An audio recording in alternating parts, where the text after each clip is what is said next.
देखिए, आसाम के लोगों से आम आदमी पार्टी को हमेशा बहुत प्यार मिला है। चाहे गुवाहाटी में हुए म्यूनिसिपल इलेक्शन में हो, चाहे पहले आसाम के अलग अलग हिस्से में म्यूनिसिपल इलेक्शन में हो, आसाम के लोग आम आदमी पार्टी से पर भरोसा करते हैं। और इस बार यहाँ पे हम 2 लोकसभा सीट्स लड़ रहे हैं और मुझे पूरा भरोसा है कि जिस तरह म्यूनिसिपल इलेक्शंस में भी आसाम के लोगों ने हमें अपना प्यार दिया, अपना आशीर्वाद दिया, उसी तरह से आने वाले समय में अच्छे स्कूल्स के लिए, अच्छे हॉस्पिटल्स के लिए, चाय बागानों के लोगों के लिए ज़्यादा अधिकार के लिए आसाम के लोग आम आदमी पार्टी को वोट देंगे। हाँ, ये थोड़ा दुख की बात है। ये दुख की बात है कि जब देश भर में अलायंस हो गया ऑपोजिशन पार्टीज़ में, तो आसाम में भी होता तो अच्छा रहता। और लेकिन फिर भी मुझे पूरा भरोसा है कि जिस मजबूती से हमारे दोनों लोकसभा के कैंडिडेट्स अपना चुनाव लड़ रहे हैं, इस बार आसाम में लोकसभा के चुनाव में आम आदमी पार्टी का खाता जरूर खुले।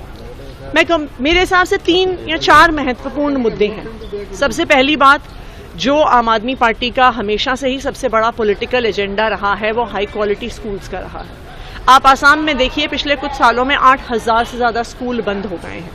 कहते हैं कि सरकारी स्कूल में बच्चे नहीं आते। क्यों नहीं आते सरकारी स्कूल में बच्चे? इसलिए नहीं आते हैं क्योंकि सरकारी स्कूलों का इतना बुरा हाल है। आप अस्पतालों में जाइए, आप हेल्थ सेंटर्स में जाइए, वहाँ पे दवाइयाँ नहीं हैं, डॉक्टर नहीं है, वहाँ पे हाल ठीक नहीं। नंबर तीसरा जो इम्पोर्टेंट मुद्दा है, वो चाय बागान में काम करने वाले लोगों के अधिकारों का है, उनकी मिनिमम वेज का है।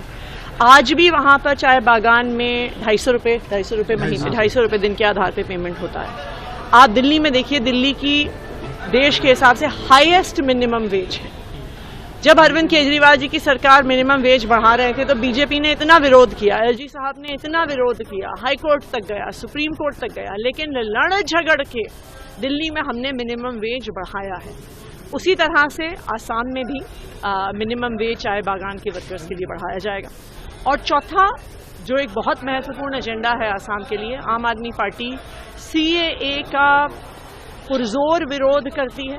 जब हम अपने देश के लोगों को नौकरियां नहीं दे पाते हैं, घर नहीं दे पाते हैं, तो क्यों हम बाहर से आए लोगों को पहले हम नागरिकता दे रहे हैं, घर दे रहे हैं, नौकरियां देने की बात कर रहे हैं?